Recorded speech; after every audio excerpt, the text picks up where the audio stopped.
거침없고 리얼한 지역 이슈 한판 승부. 리얼 토크 한판! 안녕하세요.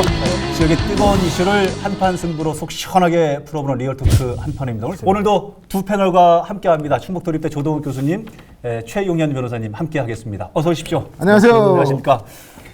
오늘 초대 손님을 바로 모시겠습니다. 오늘 할 얘기 좀 많을 것 같아서 바로 모셔서 좀 같이 얘기를 해보도록 하겠습니다. 오늘의 게스트 청주대학교 행정학과 김재구 교수입니다. 박수로 모셔보겠습니다. 어서 오십시오. 안녕하십니까? 안녕하세요. 네, 안녕하세요.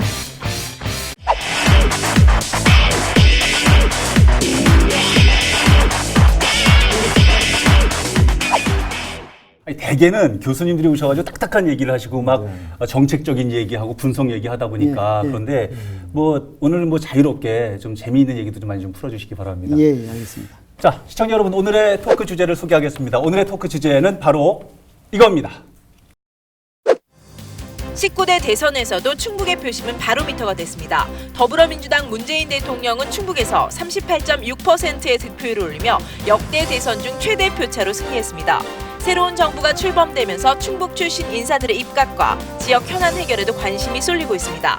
19대 대선, 충북 민심은 어디로 향했는지 리얼 토크 한판에서 분석해봅니다. 충북 표심 이번에도 대선 풍향계라는 주제인데요. 어떻습니까? 19대 총선, 우리 충북의 민심의 향방도 좀 궁금한데요. 전국적인 분위기 또 지역의 분위기 나눠서 한번 좀 얘기를 나눠볼까요? 정리를 좀 한번 해주시죠. 정리의 정석. 최 변호사님. 뭐 시청자 여러분들도 이미 이제 방송이나 보도를 통해서 알고 계시겠지만은 저번에 이제 19대 대선 결과는 문재인 후보가 41%, 홍준표, 안철수 후보가 24%, 21%, 그다음에 유승민, 심상정 후보가 6%대 득표를 해서 결과적으로 본다면 유력 후보들이 많이 경쟁을 해서 득표율에서는 그렇게 엄청 높진 않지만 1, 2위 간의 표차, 문재인 후보하고 홍준표 후보 간의 표차가 557만 표가 날 정도로 역대 대선 최고의 뭐 표차였죠. 그다음에 또 민주당이 그동안에는 뭐 김종필 씨나 정몽주 씨 이런 분들하고 연대해서 이렇게 이제 집권을 했는데 이번엔 단독으로 집권했을 정도로 조금 교정을 시켜드리면 정몽주 씨는 고려시대 때 돌아가신 예. 그 정도로 목소리 전문가답게 발음을 교정을 해주시는군요. 역시. 그게 뭐 가장 큰 특징이었던 것 같아요. 예, 전국적인 부분에서 교수님이 보시기에는 이번 대선 때는 어떤 특징이 있었다고 보십니까?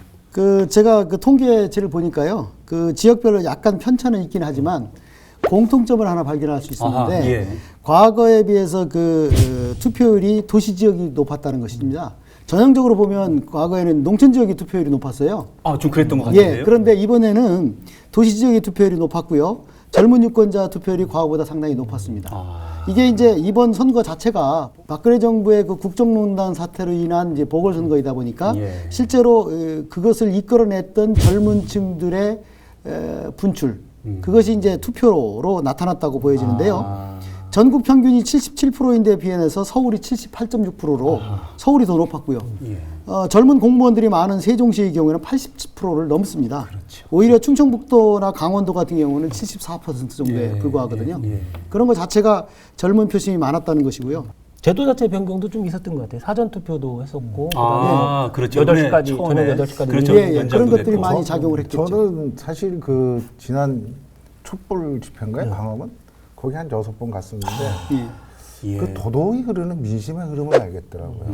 그리고 정치인들이 정치적인 자기 이해관계에 있는 정치적인 발언을 하게 되면 야유를 해요.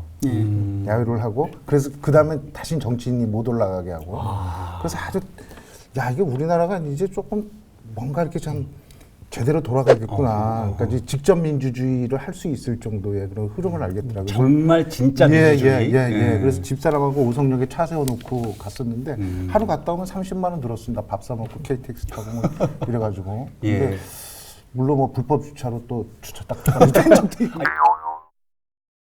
개인적으로 이번 대선 선거 경쟁이나 투표 결과를 보면 2007년 17대 대선하고 비슷한 것 같아요. 그러니까 개혁 세력과 보수 세력을 뒤바꿔 놓았을 뿐 그 행태나 이런 결과는 비슷했어요. 그때 2007년 당시에 출마했던 분이 대통합 민주신당의 정동영 씨, 아하. 한나라당의 이명박, 민주당의 이인재, 창조한국당의 문국현, 그리고 무소속의 이해창 씨가 출마를 했었는데 예. 처음부터 끝까지 이명박 씨가 독주를 해서 대통령이 당선됐잖아요. 예, 그리고 예. 그때 실버크로스 2, 3위가 이제 순위가 바뀌는 게 있었어요. 아하. 이해창 씨가 2등을 하다가 나중에 투표 결과는 조직표가 많이 나오니까 정당표가 그래서 이제 나중에 정동영 씨가 2위로 됐었고 그다음에 1위하고 표차가 되게 컸어요. 2위하고 그때도 530만 표 차이가 날 정도로 엄청 났었고 예. 그다음에 2위가 유일하게 그때 정동영 씨가 예. 호남에서만 1등했었거든. 요번에 저기 2위했던 홍준표 씨가 예. 저기서 대구 경북에서 대구 1등한 경북. 것처럼 예, 그때도 예. 그런 현상이 일어났는데 개혁과 보수 세력이 바뀌기만 했지 2007년 그 17대 대선하고는 비슷했던 것 같아요. 아. 근데 양태가. 이제 조금 차이가 있는 게 뭐냐면 그 당시의 인구 구조와 지금의 인구 구조가 10년 사이에 10년. 상당히 바뀌었거든요. 아하. 그러니까 무슨 얘기냐면 기본적으로 말씀드리면 10년 고령화됐기 때문에 젊은 층은 줄어들고 노인층이 많아졌기 때문에 지금도 똑같은 결과를 얻을 게 아니라 오히려 보수층이 더 유리했어야 됩니다. 그런데도 불구하고 그 당시보다 더 많은 차이로 그러네, 진짜. 민주당이 이겼다는 얘기는요. 사실은 이번 선거의 이면을 들여다보면 보수다 진보의 그 이념 싸움이라기보다는 젊은 세대와 고령화된 세대 간의 그 세대 전쟁이었다는 것이 그대로 드러납니다. 투표 결과를 분석해 보면 지역구도의 이제 부분적 완화가 좀 보이는데요. 물론 뭐 대구 경북의 경우는 뭐 어쩔 수 없겠지만 과거의 그 보수의 그 전통적인 지역이라고 봤던 강원도, 충청북도, 동북부 지방, 예. 그다음에 부울경 지역에서 문재인 후보 득표력이 상당히 늘어났고요. 울산에서는 심상정 후보의 득표력이 상당히 증가했습니다. 울산 같은 경우는 실제 노동직도 있었고 또 젊은 층이 많거든요.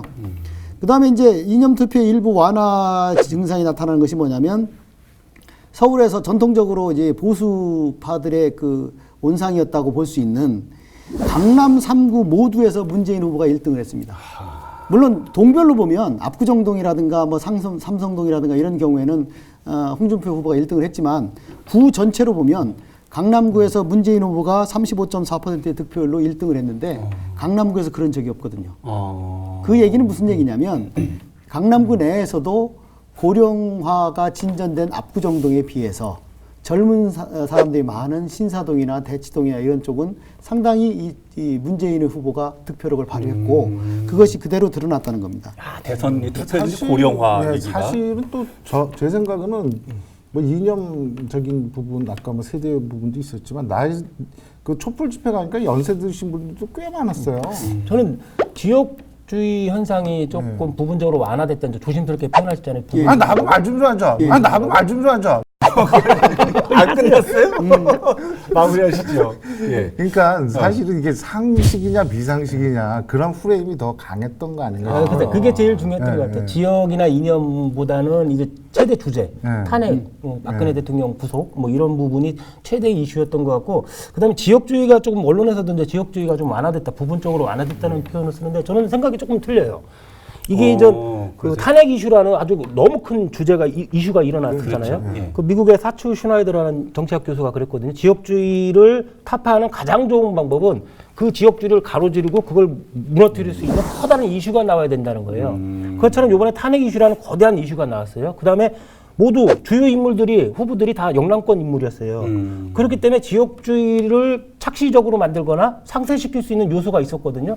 그럼에도 불구하고 예를 들어서 홍준표 후보가 전국에서 2위를 했지만 호남 지역에서는 1, 2%대 1, 2%, 3% 정도밖에 득표를 못했어요. 그 다음에 경북하고 대구에서만 홍준표 후보가 1등을 했죠. 압도적으로 1등할 정도로 예, 됐었고 결국은 그래도 50%는 안 됐죠 지지율이. 예, 제가 보기에는 그 지역주의를 상쇄하고 착시 효과를 일으킬 수 있는 그 탄핵이란 커다란 변수가 있었고 인물의 공통점이 있었지만 그럼에도 불구하고 지역주의가 그대로 또 나타났거든요.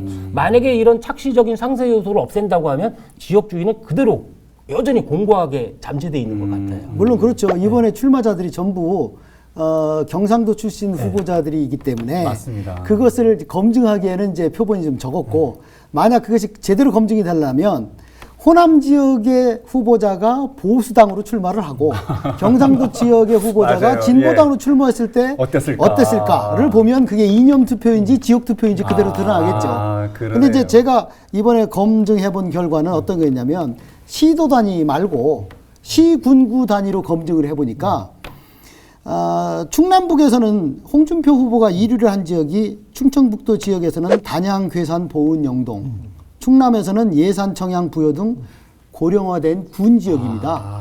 시 지역에서는 홍준표 후보가 단 한 군데서 1등을 하지 못했어요. 여촌야도네요. 여촌야도.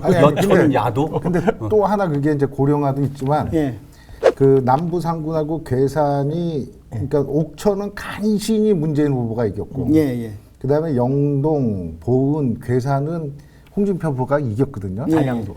아니 단양도 그런데 일단 여기 보면 여기 괴산하고 남부 상구는 누구 지역구냐면 박덕흠 의원 지역구예요. 그렇죠. 저기 그 한국당에 자유한국당. 이분이 아주 지역구 관리를 굉장히 잘합니다. 그러니까 그런 뭐 저기 연세 드신 분 그것도 있지만 평소 지역구 관리를 워낙 잘하니까 여기서 그냥 그 현역 국회의원이 거기 이겨버린 거예요. 저는 옥천이 빠진 이유는 알고 있어요. 그 이용이 아니 그 지역을 관리하시는 분이 있잖아요. 조동욱 교수님. 그래서 옥천이 빠졌어요.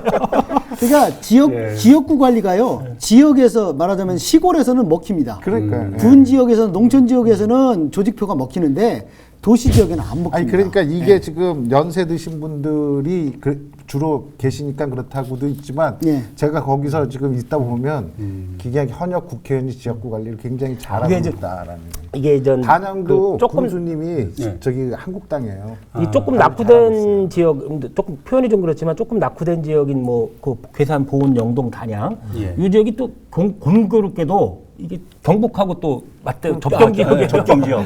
그다음에 이제 요게 청주 지역도 좀 보니까 차이가 있어요. 이 청원구하고 흥덕구 같은 경우 북쪽에 있는 데서는 문재인 씨 그 후보 표가 많이 나왔었고 그다음에 2위가 저기였어요. 안철수 후보였어요. 근데 이제 남쪽 상당구하고 서원구는 표 차이가 별로 안 났고 2등이 홍준표 후보였어요. 이렇게 이제 청주 내에서도 조금 차이가 있어요. 그것도 이제 우리 변호사님은 그렇게 해석이 가능하고 저는 이제 조직력으로 생각이 드는데 지금 변호사님이 말씀하신 청원구나 흥덕구나 여기는 민주당이 현역 국회의원이에요. 그 다음에 상당구는 정우택 의원이 현역 국회의원이에요. 하나 틀린 데 있잖아요. 어디요? 서원구. 그러니까 그런 식으로 해서 어떻게 보면 현역 국회의원 아직도 선거는 조직이. 오재세 의원 같은 경우 원래 뭐 보수파라고 봐야 되죠. 그런데 충청남도의 경우를 보시면요. 그 과거의 새누리당, 지금의 한국당이나 바른정당에 속해 있는 지역구인 경우에도 문재인 후보가 다 1등을 했습니다. 대전 전 지역, 그 다음에 세종은 이제 이해찬 의원이지만 저기 보령 대천 쪽하고요. 그 다음에 이인재 의원이 지역구였던 그 계룡시까지도 군인들이 많이 모여서 보수 지역이라고 생각했던 지역까지도 문재인 후보가 다 1등을 했습니다. 그분들은 그렇게 해도 뭐 공천받는데 지장 없나 보죠? 아니 제가 물어봤어요. 하도 열심히 막 선거운동 하길래 누구한테 물어봤어요? 왜 이렇게 자기 선거보다 열심히 많이 할지 이거 다 해서 뭐 구별로 뭐 해서 저기 보고 올라간다면요. 그래서 이게 작게 나오면 다음에 공천 못 받는다 그러더라고. 이게 대체로 보면 뭐 지역주의가 완화된 것도 있지만 또 지역주의가 또 그대로 남아 있는 것도 있고 또 세대 차이도 있고 그 다음에 여촌야도 현상처럼 그렇죠. 다 조금은 그렇죠. 보수표가 조금 더 나오는 데는 시골 지역, 낙후된 지역이거나 경북 지역 뭐 이런 쪽으로 그런 것 같아요. 단양은 보니까 거기가 그 저기 자기 와이프들이 주로 보니까 경북 사람들이에요. 점촌 사람, 전국에서 단양은 한국당이 아니면 안 된다네. 아니 실제로 그 저기 단양, 괴산, 그 보은, 영동 지역에요. 다 이 경상도 소백산맥가 끼고 있어서요. 경상도 출신이 많이 있습니다. 그 영향도 무시를 못합니다. 충북 지역의 표심을 가지고 이제 얘기를 하다 보면 빼놓지 않을 수가 없는 바로미터 캐스팅 보드 뭐 이런 부분인데요. 한 번도 놓친 적이 없다. 이번에도 부분입니다. 그렇죠. 뭐 문재인 후보 38. 그다음 홍준표 후보 26, 안철수 후보 21, 심상정, 유승민 뭐 거의 뭐 일치하게 맞았죠. 전국 득표. 우리 충북 지역에서 찍으면 되는 그 이유가 뭐 어디에 있을까요? 그래도 마지막에 유력한 대선 후보들도 충북에서 유세를 했어요. 특별한 이유가 있나요? 여기서 뭐 충북 출신이 있어야지 표 쏠림이지. 아니 다른 이유가 있을 것 같아요. 일단은 충북이 뭐 일부 언론에서는 캐스팅 보도다. 뭐 충북을 잡으면 대선에서 승리한다 이렇게 얘기를 하는데 그건 부적절한 표현 같아요. 그렇죠. 왜 그러면 인구 규모가 작기 때문에. 예. 규모 자체, 비중 자체가 전국적인 투표 결과를 좌우할 수 있는 것도 안 되고, 그다음에 시대나 환경 변화에 이렇게 민첩하지 못해요, 우리 도가. 그러니까 풍향계라는 말이 정확하게 맞는 것 같아요. 뭐냐면 풍향계는 스스로 바람을 못 일으키죠. 바람이 불어오면 밀어요? 바람이 부는 따라가는 대로 대로? 이렇게 따라서 움직이잖아요. 그것처럼 수도권에서 있는 뭐 시대나 세대나 환경 변화 이런 바람하고 지역에 있는 남쪽에 있는 전통적인 그 지역적인 바람 예. 이것이 서로 부딪혔을 때 그 가운데서 움직이는 풍향계 역할을 충북도가 하는 것 같아요. 그래서 여기를 따라 이 결과가 전국적인 결과랑 어느 바람이 이기느냐 그것이 많이 또 그러니까 입증하게 되는 것 바로미터다 같아요. 뭐 이런 얘기까지는 아니고 풍향계 풍향계가 정도가 좋겠다. 그렇죠. 이게 예. 충북을 동의하시나요? 잡으면 잡는다 그러면 다음번에 저 이시종 지사님 대권에도 지나요. 그 정확한 표현입니다. 캐스팅 보트를 쥐는 건 아니고 인구 규모라든가 인구 표본을 볼 때 영향력은 절대 없고 다만 정치 지형의 변화를 그대로 반영한 투표가 나타나는 겁니다. 예, 그런 건 맞습니다. 왜냐하면 음성이라든가 진천 쪽이나 저기 흥덕구 같은 경우에는 서울 지역의 영향을 받아서 그대로 반영이 되고 이쪽 그 소백산맥 연변은 여전히 그 전통적으로 경상도 지역의 영향을 받기 때문에 그것이 접점이 말하자면 증평, 괴산 이런 쪽에 나타나기 때문에 이번에도 그렇게 나타나죠. 항상 증평 쪽이 보면 그런 그 표본 것들이 그대로 반영된다고 하거든요. 예. 아 충북의 또 중심이 또 충북의 또 중심은 또 증평이군요. 증평이 아주 인구 규모가 작은데도 불구하고 그런 표본이 그대로 맞아떨어진다는 겁니다. 왜냐하면 증평이 이제 사실은 좀 도시화된 아주 작은 규모잖아요. 그러니까 괴산 지역에 온 사람, 청주에서 간 사람, 수도권에 내려온 사람이 사는 지역이 증평이랍니다. 아파트 지역도 많기 때문에. 그래서 그런 것들이 이제 표본이 말 그대로 풍향계처럼 그대로 반영을 해주는 아니 거죠. 그나마나 저는 하여튼 개인적으로 우리 충북에서 한번 출마 좀 해봤으면 좋겠어 대권. 교수님 옥천에 아 정말. 교수님 한번 뭐 준비를 한번 해보고. 제가요? 총장 말고 대권 출마는 불가능하다. 아니, 교수님이 불가능하다는 얘기 아니라 우리나라의 경우에 예. 솔직히 말하면 뒷배경으로서 인구를 갖고 있지 않으면 그건 불가능하죠. 우리 그 한국 사람들이 이제 아시아 사람들이 서유럽이나 미국 쪽에 이민 가서 절대로 정치적으로 성공할 수 없는 거는 똑똑하지 않아서 그런 게 아니라 인구가 적기 때문에 못하는 비밀 것뿐이에요. 언덕이 예. 적어서. 중국 사람만 하더라도 캐나다나 미국 쪽에 가면 어떤 지역구에서는 충분히 국회의원이 됩니다. 인구가 많기 때문에.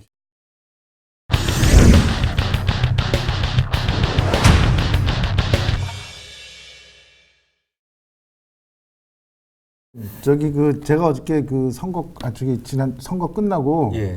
그 소주 한 잔 먹으러 갔어요. 예. 그래서 이제 거의 뭐 조금 지나니까 바로 뭐 당선 확실 뭐 이렇게 나오니까 예, 그랬죠. 충북에는 이제 우리가 이제 민주당이 됐으면 누가 좀 그래도 유리할까? 5년 동안에 누가 좀 했으면 좋겠냐 그랬더니 이 도민들 의견이 비서실장 노영민 어허. 그러니까 뭐 5년 예. 동안에 좀 그다음에 국무총리 이시종 아, 예. 네, 그 다음에 보건복지부 장관 오재세, 사회부총리 도정환.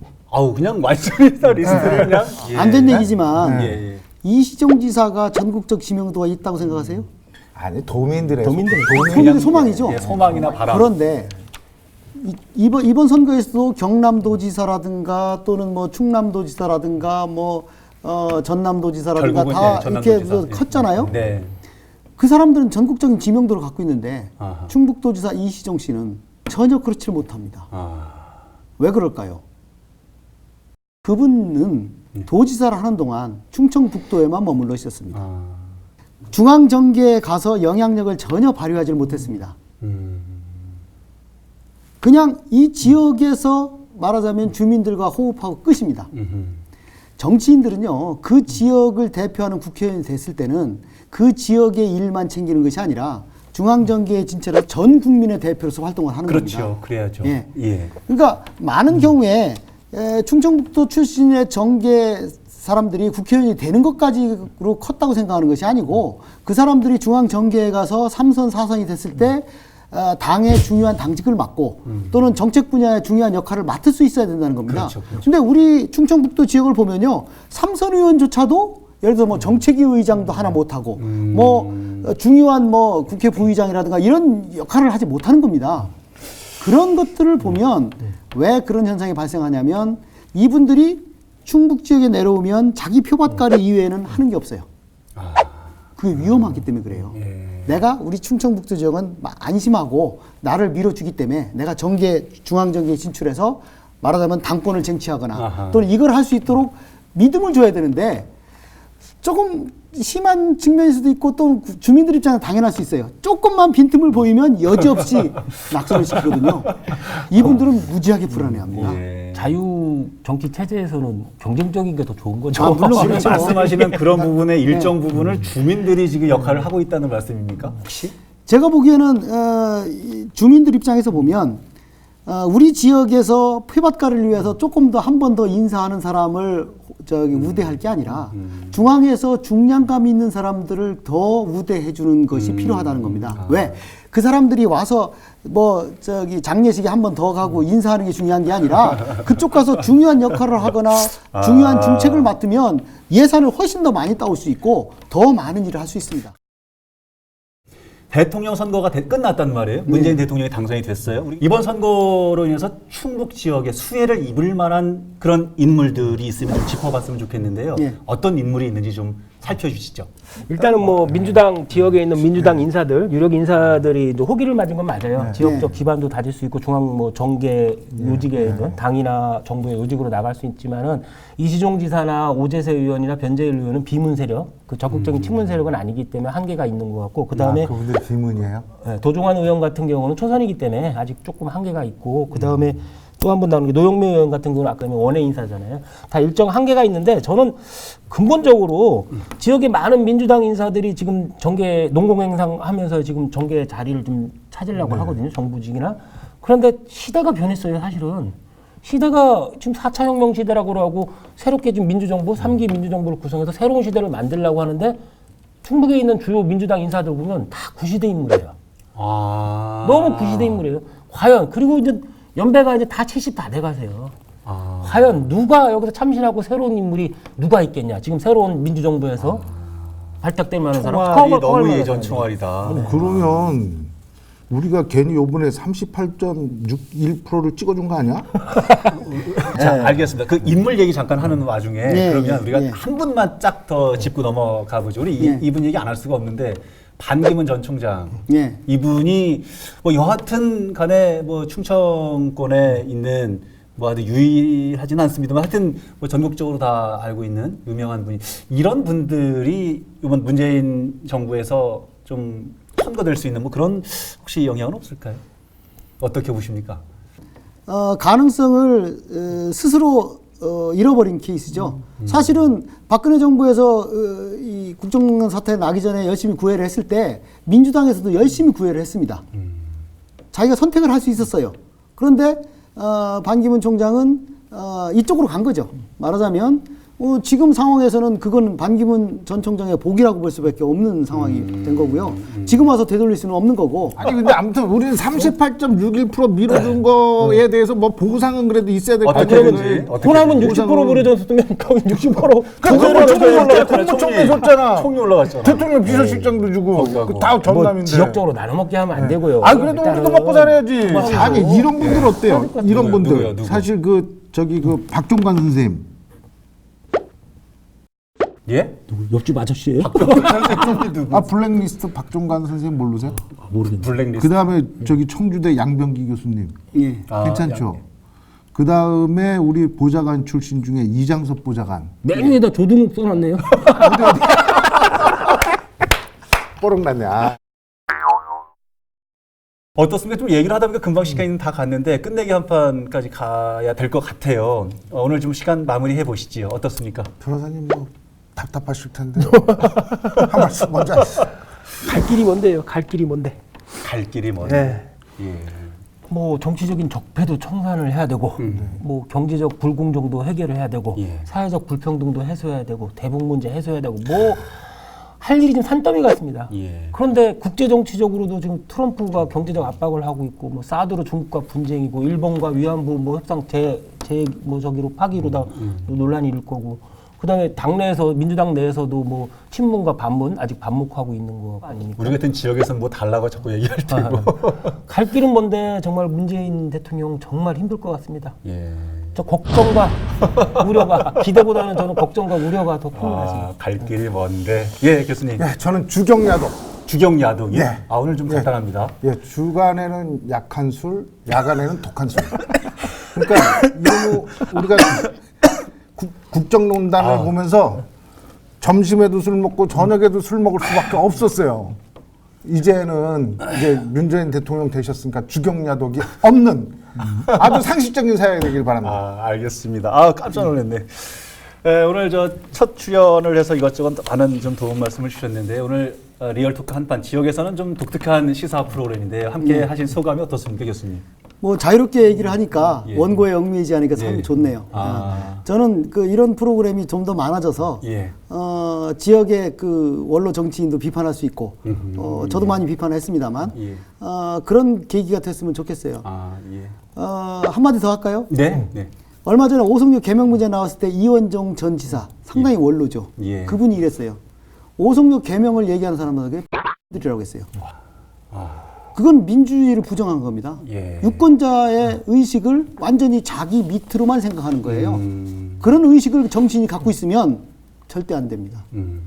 지금 도지사나 청주시장이나 충주시장이나 국회의원들이 충북의 유권자를 자기보다 의식이 떨어진다고 생각하는 순간 정치 발전 없습니다. 절대 그렇지 않거든요. 예. 좀 더 정치인들, 충북의 정치인들이 중앙정계에서 활동하기 이전에 충북의 유권자들이 자기보다 위에 있다는 생각을 가지고 한번 인식을 하게 되면 듣게 되죠.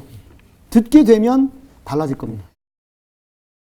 자, 여러분 오늘 여기까지 하겠습니다. 다음 주에는 또 어떤 주제로 어떤 선수가 등장하게 될지 기대해 주시기 바랍니다. 다음 주에도 한판 합시다. 리얼톡 한판!